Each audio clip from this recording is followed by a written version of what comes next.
Betrayal tastes sharpest when served at the altar, especially when the other woman wears your sister's face. What happens when a disgraced bride is cast aside by a weak lord, only for the realm's most lethal alpha king to crash the ceremony and claim the groom's crown for himself?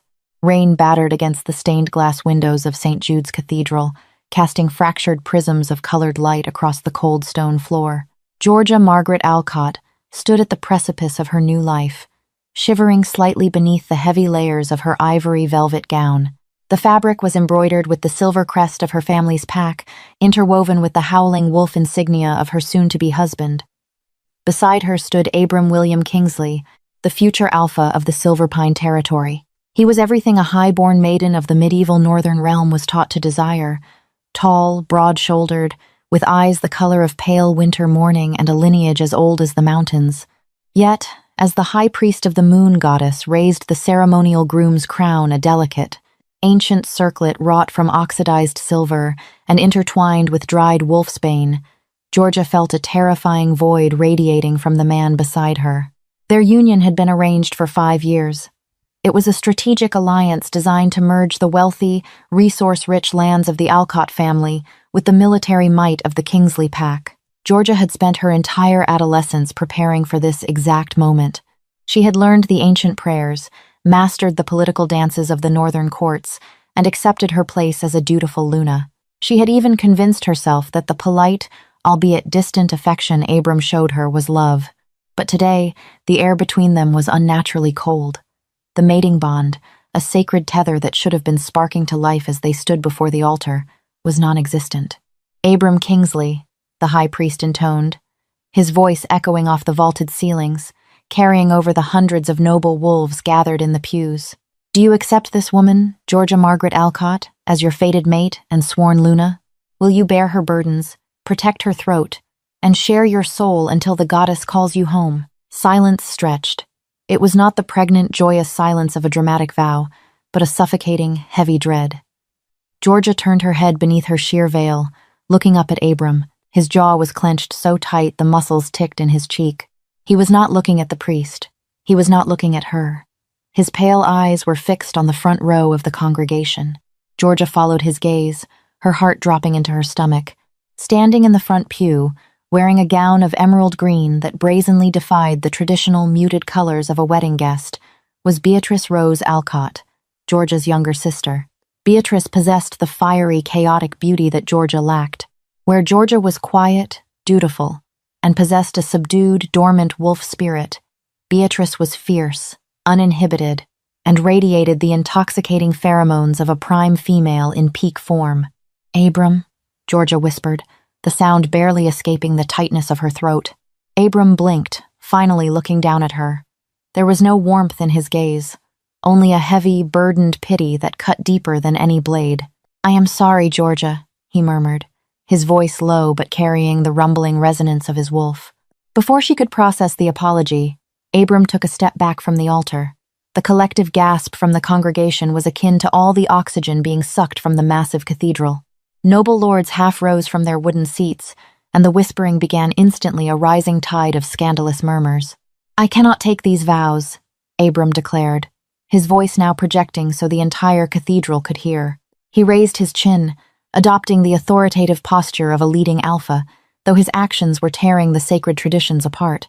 The goddess dictates that an alpha must mate where his soul finds its true match. For years I believed this arranged union with Georgia was my duty, but a wolf cannot lie to its nature. A true mate bond cannot be forged by political treaties or ink on parchment. Georgia stood frozen, the heavy veil suddenly feeling like a burial shroud.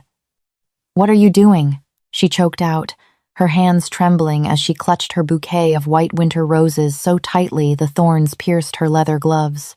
Abram did not answer her directly. Instead, he descended the 3 stone steps from the altar and walked toward the front pew. He extended his hand. Beatrice stepped forward, her emerald eyes shining with a mixture of triumph and feigned innocence. She placed her delicate hand into Abram's massive palm, stepping out into the center aisle. My soul has found its match, Abram announced, pulling Beatrice firmly against his side.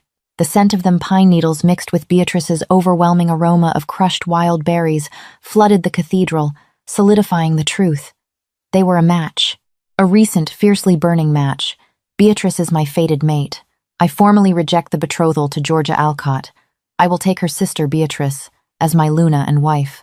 The high priest lowered the silver crown, his weathered face pale with shock. Lord Kingsley, this is a desecration. The treaties were signed by your father and hers. To reject a bride at the altar is a mark of profound dishonor. I am the Alpha of Silverpine now, Abram retorted, his voice vibrating with a warning growl. My father is dead. I make the laws of my pack, and I will not bind myself to a woman my wolf feels nothing for. Georgia's wolf is barely present. She is cold, scentless, an anomaly among our kind. She cannot lead my people. Beatrice is strong. She is my mate. Georgia swayed on her feet. The humiliation was absolute.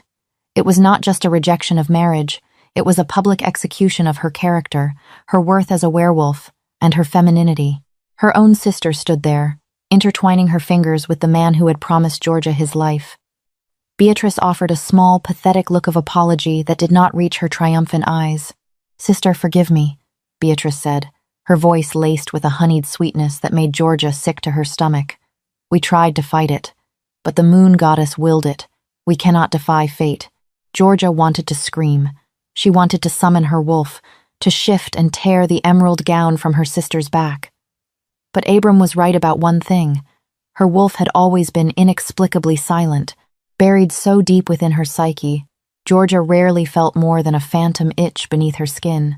She had no power to challenge an alpha. She had no standing to fight back. She was utterly, entirely alone. Leave the altar, Georgia, Abram commanded. Not with malice, but with the cold, bureaucratic tone of a man dismissing a servant. The ceremony will proceed. With my true mate. Georgia could not move. Her velvet shoes felt fused to the ancient stone.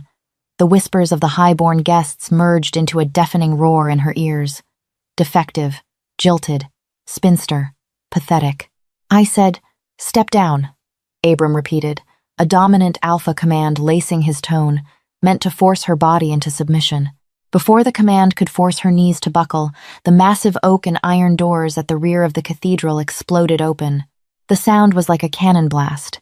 The heavy wood slammed against the stone walls with such force that a stained glass pane depicting the moon goddess shattered, raining colorful shards onto the vestibule floor. The howling winter storm outside rushed in, extinguishing the hundreds of candlelight torches lining the aisle in a matter of seconds. The cathedral was plunged into the gloomy gray light of the storm. A terrifying silence fell over the room. Even Abram's dominant aura evaporated, swallowed whole by the suffocating, crushing pressure that rolled into the sanctuary.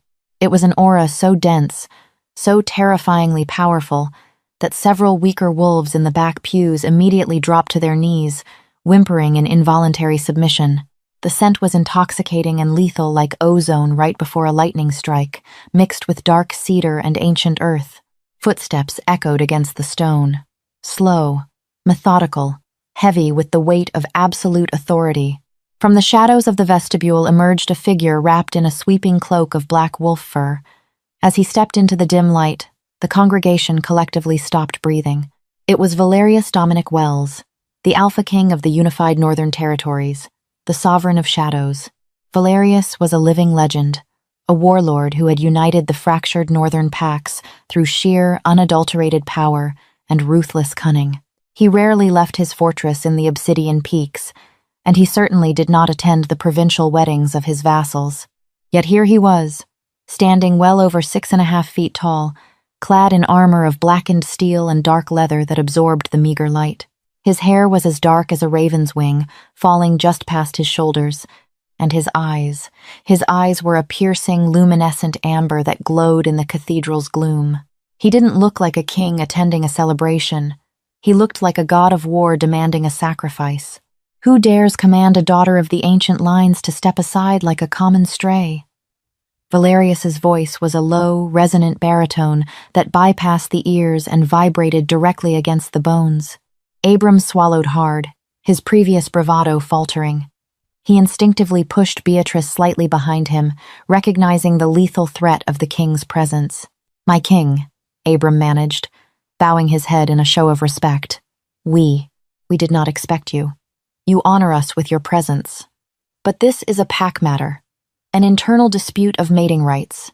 Valerius began to walk down the center aisle. The crowd parted violently, people practically climbing over the wooden pews to get out of his path. His amber eyes never left the altar.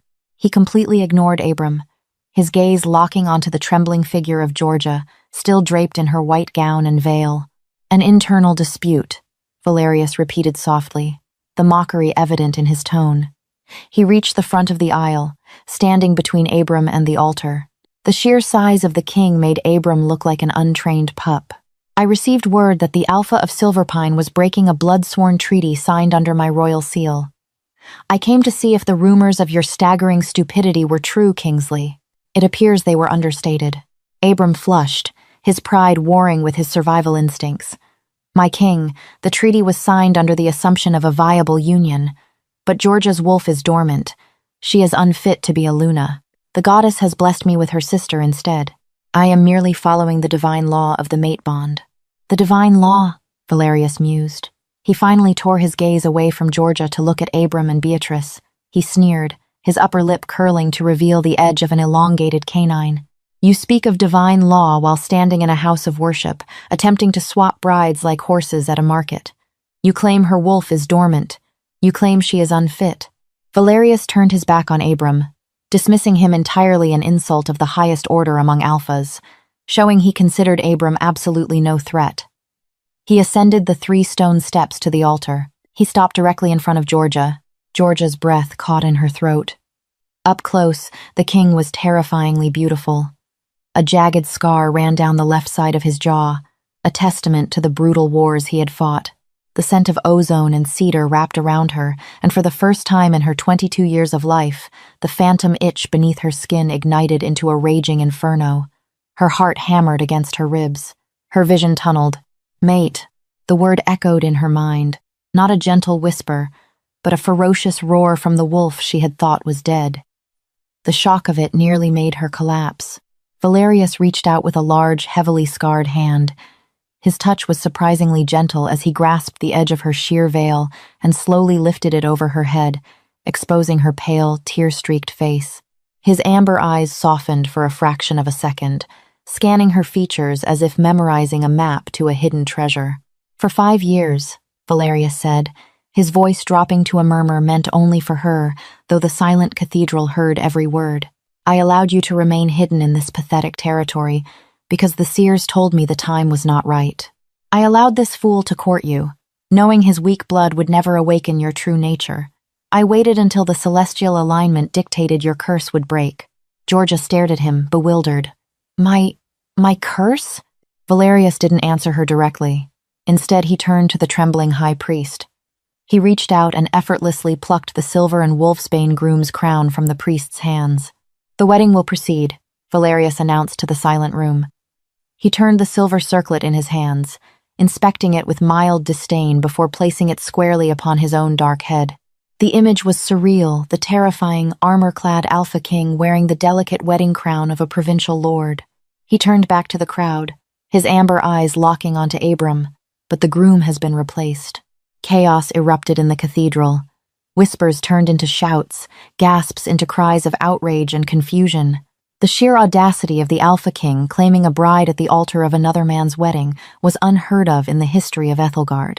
You cannot do this, Abram shouted, his anger finally overriding his fear of the king. He stepped toward the altar, his eyes flashing yellow as his wolf pushed to the surface. She is of my pack. You have no legal claim to her, king or not. Valerius turned slowly, his cloak swirling around his armored boots. The look he gave Abram was one of absolute freezing disdain. Legal claim? The king laughed, a dark, terrifying sound that held no humor. You rejected her. You severed all pact ties and legal claims the moment you renounced your vows before the goddess and this congregation. She belongs to no man. And as sovereign, all unclaimed lands, assets, and individuals fall under the protection of the crown. She is an Alcott, Beatrice shrilled, her facade of the gentle, apologetic sister vanishing.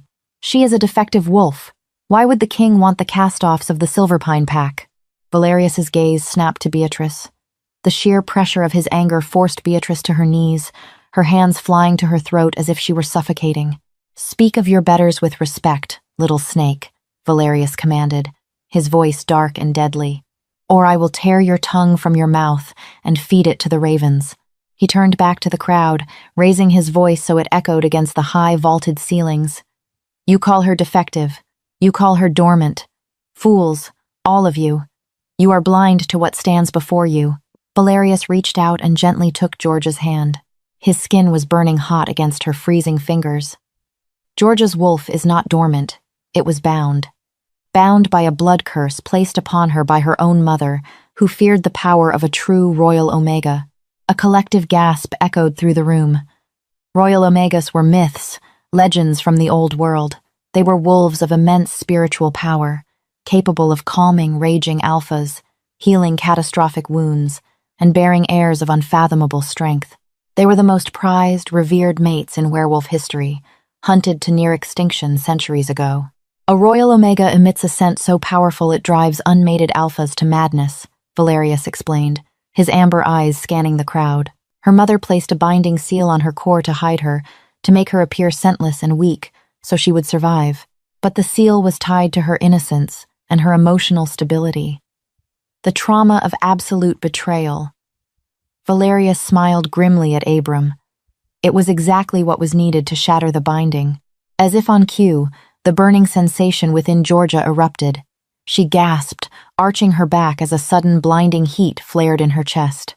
The invisible chains that had kept her spirit restrained for 22 years snapped. Instantly, a scent flooded the cathedral.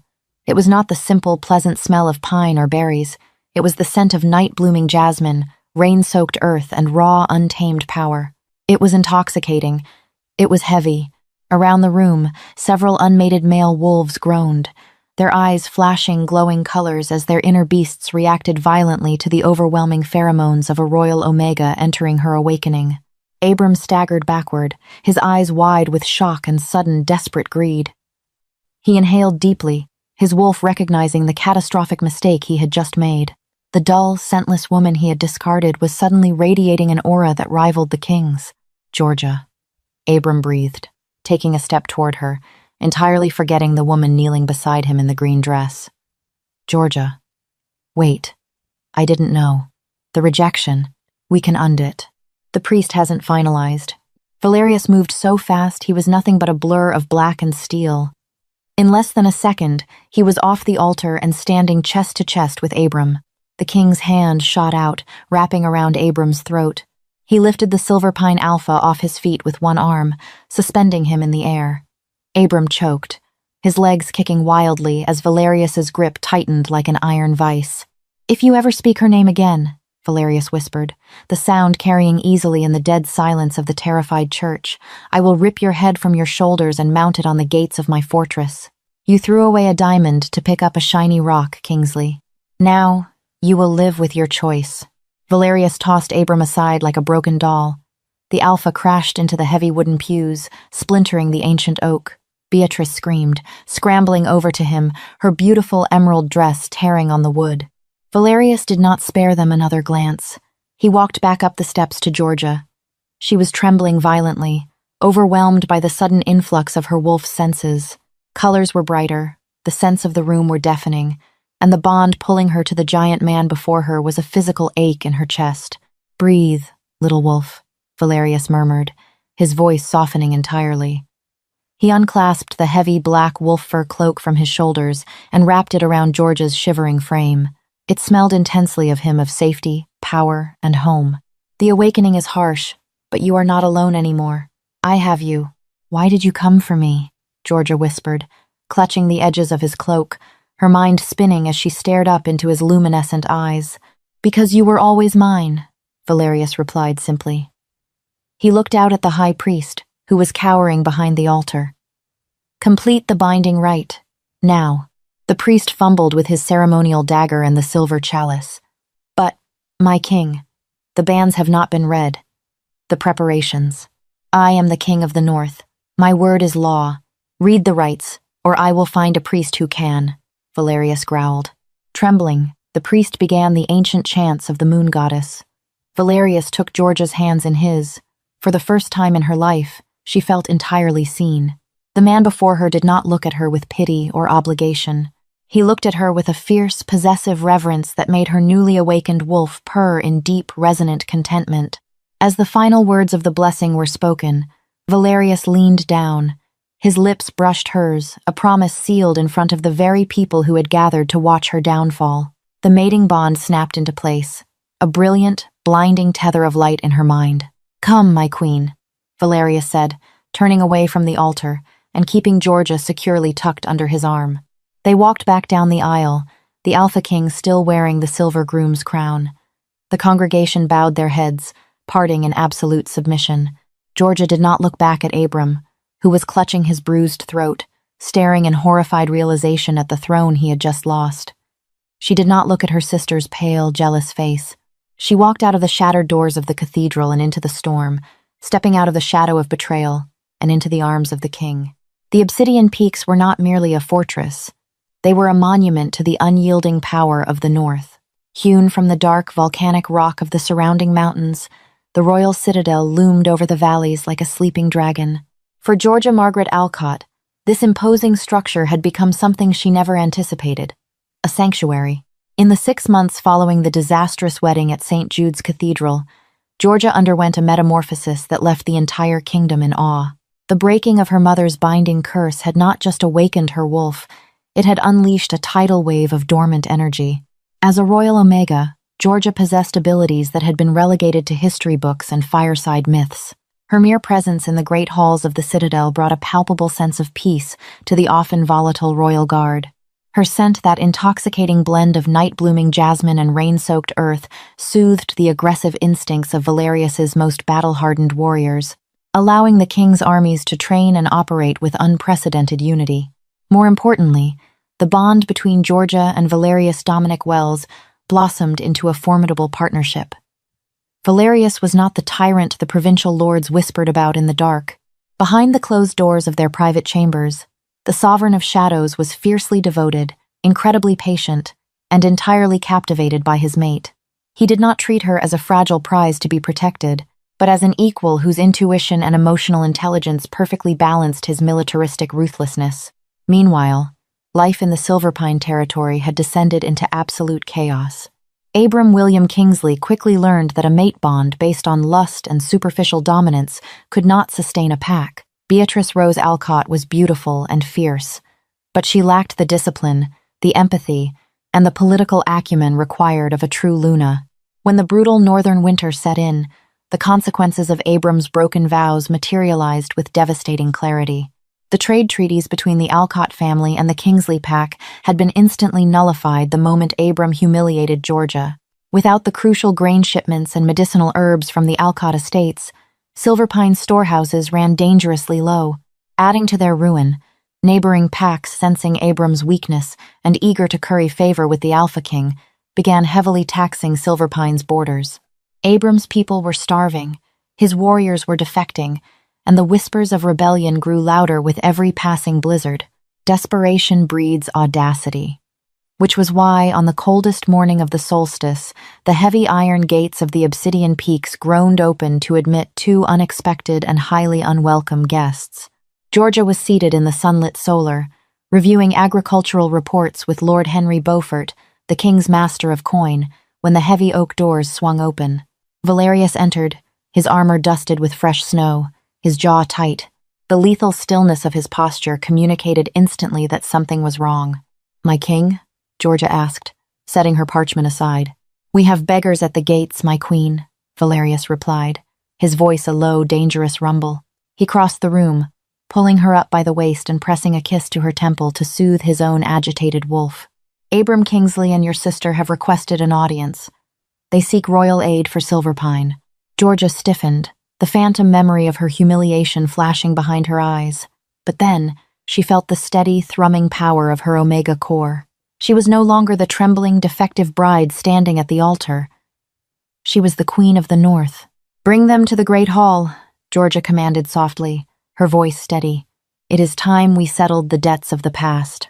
Valerius's lips curved into a proud, dangerous smile. "As you wish, little wolf." An hour later, Georgia sat upon the intricately carved throne of weirwood and iron, positioned directly beside Valerius's massive obsidian seat. She wore a gown of deep midnight blue, a silver diadem resting gracefully upon her braided hair. When the heavy doors of the great hall were pushed open by the royal guards, Abram and Beatrice were escorted inside. The sight of them was a stark contrast to their triumphant display at the cathedral 6 months prior. Abram looked gaunt, the dark circles under his eyes betraying countless sleepless nights. His posture, once brimming with alpha arrogance, was defensively hunched. Beside him, Beatrice wore a heavy traveling cloak over a dress that had seen better days. The chaotic, vibrant energy she once exuded was entirely gone, replaced by an anxious, resentful exhaustion. They halted at the base of the dais. The room was utterly silent, save for the crackling of the massive hearth fires. "My king, my queen," Abram began, his voice raspy. He forced himself to drop to one knee, pulling a reluctant Beatrice down with him. The submission was painful for him, a bitter pill he had to swallow. "We come before the crown to beg for clemency and aid. The winter has been unusually cruel. The Silverpine pack is starving." Georgia looked down at the man who had publicly discarded her. She felt no anger, only a profound, hollow pity. Before Georgia could speak, Beatrice's head snapped up. Her emerald eyes, though tired, sparked with a desperate, manipulative fire. "Georgia, please," she pleaded, abandoning all royal protocol. She put on the exact mask of innocent desperation she had used to manipulate their parents for years. "We are family. You cannot sit up there in your velvet and jewels while your own sister freezes in the valleys. We made a mistake, yes, but surely you have it in your heart to forgive us. For the sake of the blood we share?" A low growl vibrated from Valerius's chest, rattling the very stones of the hall. The royal guards stepped forward, their hands resting on the pommels of their swords. Valerius would not tolerate such disrespect toward his mate. Georgia placed a calming hand on Valerius's arm. The king instantly silenced his growl, though his amber eyes remained locked on Beatrice like a predator eyeing its prey. Georgia stood up. She slowly descended the steps of the dais, the train of her blue gown gliding silently over the stone floor. As she approached them, she let her royal omega aura expand. It was not a crushing, suffocating weight like a king's dominance. Instead, it was an overwhelming wave of absolute, unshakable authority. It flooded the room, forcing both Abram and Beatrice to lower their eyes, their wolves instinctively submitting to the pure, ancient power radiating from her. "Family," Georgia repeated, the word tasting like ash. "You speak of family, Beatrice?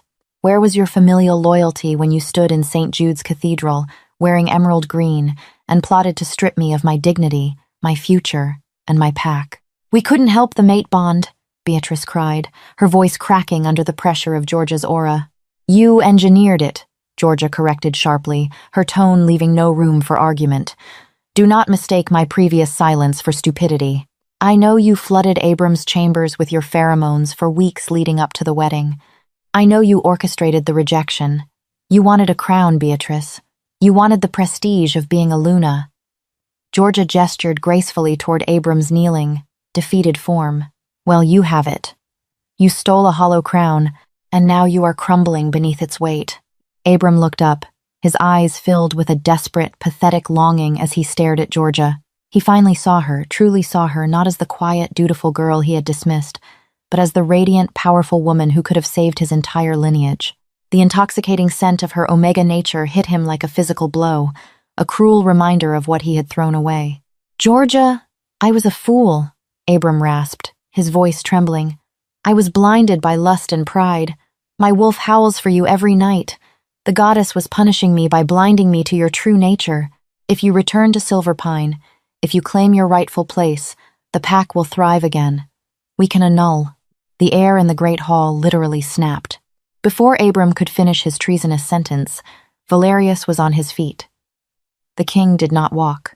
He seemed to materialize at the base of the dais.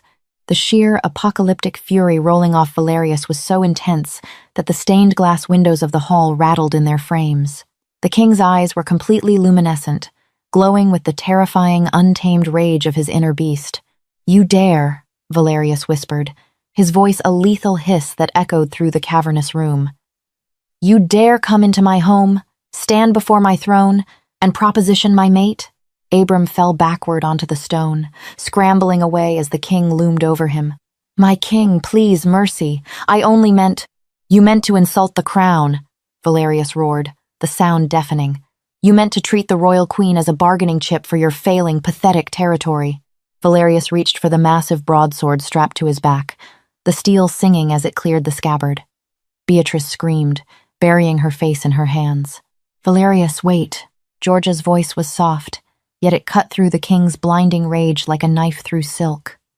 Valerius froze, the blade hovering inches from Abram's neck. He turned his glowing eyes to his mate, his chest heaving. Georgia stepped forward, placing her delicate hand over Valerius's scarred, massive one that gripped the hilt of the sword. Her touch was a balm, her omega energy wrapping around his furious alpha spirit, coaxing the beast back from the edge of execution. "He is not worth the stain on your blade, my love," Georgia said calmly, holding Valerius's gaze until the violent, luminescent glow in his eyes faded back to a warm, recognizable amber. Valerius let out a long, shuddering breath, slowly lowering the sword. He stepped back, conceding the floor entirely to her. Georgia turned back to the trembling pair on the floor. Her expression was devoid of anger, replaced by the cold, impartial justice of a sovereign. "Abram Kingsley." "Beatrice Alcott," Georgia announced, her voice projecting clearly to every corner of the hall, ensuring the royal scribes recorded every word. "You came seeking the protection of the crown. But a king and queen only protect those who honor the laws of the realm. By breaking your blood-sworn vows before the moon goddess, you severed Silverpine's right to royal subsidies. By disrespecting the queen in her own hall, you have proven yourselves unfit to govern." Abram's face drained of all color. "No, please." Effective immediately, the territory of Silverpine is stripped of its autonomous alpha status, Georgia declared, delivering the final, crushing blow. "Your lands will be placed under the direct governance of the crown. Abram, you are stripped of your alpha title. You and Beatrice will be permitted to live on the outskirts of the territory, working the land as common members of the pack. If you attempt to incite a rebellion, you will be exiled to the frozen wastes." Beatrice collapsed onto the stone floor, sobbing hysterically.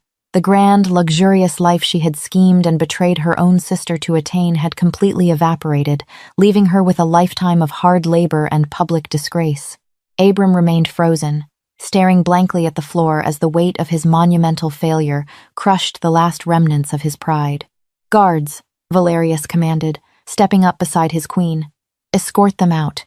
Ensure they are placed on the first wagon back to their new farm." The royal guards hauled Abram and Beatrice to their feet, dragging the weeping, broken couple out of the great hall.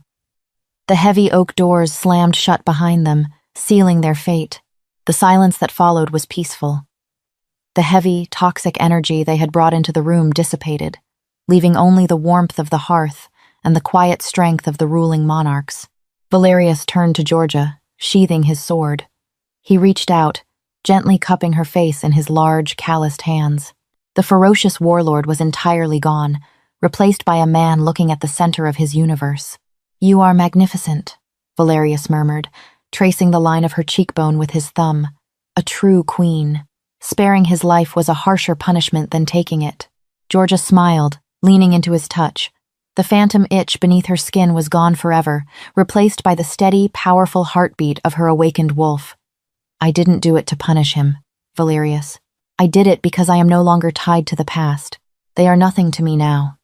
My future, my life, my pack is here. With you." Valerius's amber eyes burned with profound devotion. He leaned down, capturing her lips in a kiss that tasted of victory, of destiny, and of an unbreakable bond. In the end, Abram Kingsley had believed he was throwing away a defective, worthless bride. He never realized that by leaving her at the altar, he had not only handed the realm its most powerful queen, but he had given the lethal Alpha King the only thing he had ever truly wanted. Georgia had lost a weak lord, but she had gained an empire, a true mate, and a crown that nobody would ever take from her again. Did you love this tale of betrayal, revenge, and destined mates? If Georgia's journey from a discarded bride to a powerful alpha queen kept you on the edge of your seat, hit that like button. Share this story with your friends who love a fierce romantic drama with a satisfying twist. Don't forget to subscribe to our channel and turn on notifications so you never miss out on our thrilling werewolf romances and epic audio stories. See you next time.